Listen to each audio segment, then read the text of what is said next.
لیکن پکی رپورٹیں تو یہ ہیں، جو آئی ایس آئی کی رپورٹیں ہیں، جو ملٹری اداروں کی رپورٹیں ہیں کہ اس طرح کے کیمپ پاکستان کی سرحد کے بالکل ساتھ افغانستان میں موجود ہیں، اور وہاں سے دور اندازی کرنے والے دہشت گرد جو ہیں وہ پاکستان آتے ہیں، پاکستان میں دہشت گردی کرتے ہیں اور دہشت گردی کرنے کے بعد یہاں سے چلے جاتے ہیں۔ لیکن 26 نومبر کو شیخ مجیب والی تاریخ دوبارہ دہرانے کی کوشش کی گئی، فائرنگ کرنے کی کوشش کی گئی، جس سے سیکورٹی اداروں نے اپنے تحمل اور صبر کے ساتھ جو ہے ناکام بنا دیا۔ اگر یہ کامیاب ہوتی تو پھر وہ لاشیں کہاں گئیں، وہ لوگ جو مر گئے ان کے لواحقین کہاں گئے؟ کسی نے کوئی گولی نہیں چلائی ہے، اگر گولی چلائی ہوتی تو ایک بھی واپس نہ جاتا۔ میں صرف مجیب الرحمان ٹو عمران خان کو یہ باور کرانا چاہتا ہوں کہ آج کوئی یحییٰ خان ایوان صدر میں نہیں بیٹھا ہے جس کی نظر کہیں نہیں ہے۔ آپ کا مقابلہ ایک حافظ قرآن سے ہے۔ بسم اللہ الرحمن الرحیم، السلام علیکم۔ بولتے کالم کے ساتھ میں عامر رضا خان۔ حقائق بڑے تلخ اور تکلیف دہ ہوتے ہیں، اور حقائق اگر جاننا چاہیں تو آپ کو اندر سے دکھ ہوتا ہے۔ گولی کس نے چلائی؟ جی ہاں، اسلام آباد میں جو واقعہ پیش آیا 26 نومبر کو، اور اس کے بعد جس طرح سے اس کو ٹرینڈنگ میں لایا گیا، جس طرح سے اس کا ٹرینڈ بنایا گیا، گولی کیوں چلائی؟ میں یہ کہتا ہوں گولی کس نے چلائی۔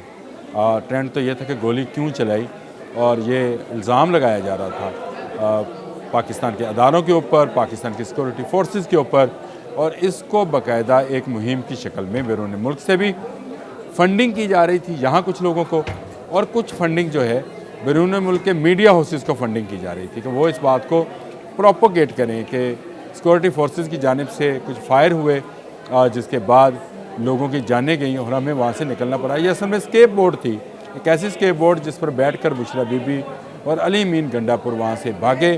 اب اس کو لے کر بہت سارے لوگ جو ہیں اس کو ایشو بنا رہے ہیں۔ اس پر میں بات کرنا چاہتا ہوں، لیکن یہ بات 53 سال پہلے بھی ہوئی۔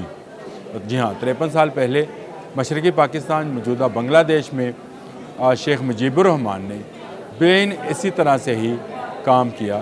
اس زمانے میں مکتی باہنی ایک جماعت بنائی گئی جو کہ عسکری ونگ تھا شیخ مجیب الرحمان کی جماعت کا۔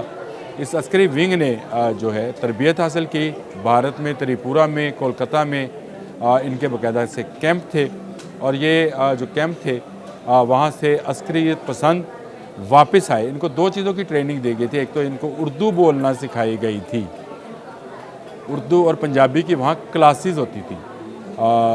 یہ میں آپ کو حقائق پر مبنی بات بتا رہا ہوں کہ میگھالیہ میں اور تری پورہ میں جو کہ موجودہ بنگال کے نزدیک ترین علاقے تھے، وہاں پر جو کیمپ بنائے گئے تھے وہاں پہ اردو اور پنجابی سکھائی جاتی تھی، اور اردو اور پنجابی سکھانے کا مقصد ایک ہی تھا کہ جب یہ گوریلا وار کریں یا یہ اپنے ہی لوگوں پر گولی چلائیں تو یہ وہ زبان استعمال کریں جو وہاں موجود پاک فوج کے بڑا یونٹ یا بڑے لوگ جو ہیں، یا زیادہ لوگ جس کو کہہ لیں، بڑے لوگ کیا کہنا، زیادہ لوگ جو ہیں بولتے ہیں۔ آپ کو پتہ ہے کہ فوج میں زیادہ تعداد پنجابیوں کی تھی، زیادہ تر تعداد پنجابیوں کی تھی، اس لیے ان کو پنجابی سکھائی گئی۔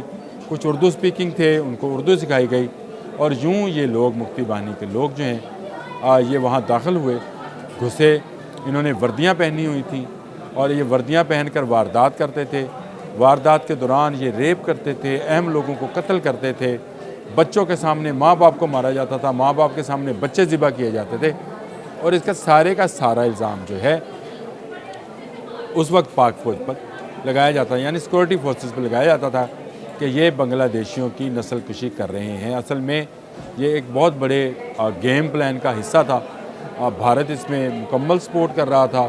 شیخ مجیب جو ہیں وہ لاجسٹک سپورٹ یہاں سے دے رہے تھے، جس کے باعث یہ مکتی باہنی کے غنڈے اور بدماش جو ہیں کھلے عام پھرتے تھے۔ اب یہ کوئی ڈھکی چھپی بات نہیں رہی ہے، جب سے حسینہ واجد کا تختہ الٹا گیا ہے اور بنگلہ دیش میں شیخ مجیب کے مجسموں کو گرا کر اس کی تصویروں پر کالک ملی گئی ہے، تو وہ جو انقلاب شیخ مجیب لانا چاہتے تھے اس پر کالک ملی گئی ہے۔ حقیقت میں اصل میں اس پر کالک ملی گئی تھی۔ یہ سب کچھ ایک طرف جاری تھا، دوسری طرف پروپوگنڈا تھا جس کو بین الاقوامی اداروں سے انڈیا کے سپورٹر جو ہیں اس کو پھیلا رہے تھے۔ اس وقت میں یہ سوشل میڈیا نہیں تھا، اخبارات تھے، چند ایک جو ممالک تھے وہاں پہ چینلز تھے اور لیکن سب سے بڑا ذریعہ جو تھا وہ اخبار ہی ہوا کرتا تھا۔ تو اس وقت کے جو اخبارات ہیں وہ اس بات کی گواہی ہیں کہ اس وقت بنگالیوں کے ایسے انٹرویو چلائے جاتے تھے جن میں وہ کہتے ہیں کہ جی ہم نے خود دیکھا کہ فوجی وردیوں میں ملبوس آئے، انہوں نے یہ کام کیا، اس وردیوں میں ملبوس آئے، انہوں نے یہ کام کیا۔ بین ایسے ہی جو ہے پاکستان میں ایک تحریک بنانے کی کوشش کی جا رہی ہے۔ اب کہ میگھالیہ اور تری پورہ میں تو کیمپ نہیں ہیں، لیکن پکی رپورٹیں تو یہ ہیں، جو ISI کی رپورٹیں ہیں، جو ملٹری اداروں کی رپورٹیں ہیں کہ اس طرح کے کیمپ پاکستان کی سرحد کے بالکل ساتھ افغانستان میں موجود ہیں، اور وہاں سے دور اندازی کرنے والے دہشت گرد جو ہیں وہ پاکستان آتے ہیں، پاکستان میں دہشت گردی کرتے ہیں اور دہشت گردی کرنے کے بعد یہاں سے چلے جاتے ہیں۔ لیکن 26 نومبر کو شیخ مجیب والی تاریخ دوبارہ دہرانے کی کوشش کی گئی، بالکل، اور فائرنگ کرنے کی کوشش کی گئی، جس سے سیکورٹی اداروں نے اپنے تحمل اور صبر کے ساتھ جو ہے ناکام بنا دیا۔ اگر یہ کامیاب ہوتی تو پھر وہ لاشیں کہاں گئیں؟ وہ لوگ جو مر گئے ان کے لواحقین کہاں گئے؟ وہ جو لوگوں کی لاشیں یہ ساتھ لے کر گئے ان کے جنازے کہاں پر ہوئے؟ کوئی تو ایک ثبوت جو ہے یہ لوگ دیتے۔ 71 میں یہ ساری کی ساری سازش جو ہے یہ کامیاب ہوئی۔ کیوں کامیاب ہوئی؟ اس کی بڑی وجہ ایوان صدر میں بیٹھے جنرل یحییٰ خان تھے۔ جی ہاں، جنرل یحییٰ خان کا مارشل لا تھا، ایوب کے بعد آیا تھا۔ اس مارشل لا میں جنرل یحییٰ اس طرح سے مشرقی پاکستان پہ کنٹرول حاصل نہیں کر سکے۔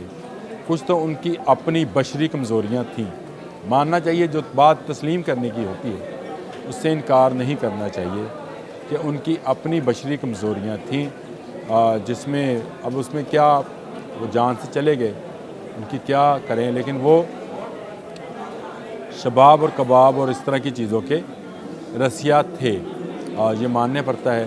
ان کا دھیان ایسی چیزوں پر نہیں گیا کہ کس طرح سے بھارت آہستہ آہستہ جو ہے ایسے ملیٹنٹ تیار کر رہا ہے جو مشرقی پاکستان میں دور اندازی کر سکتے ہیں۔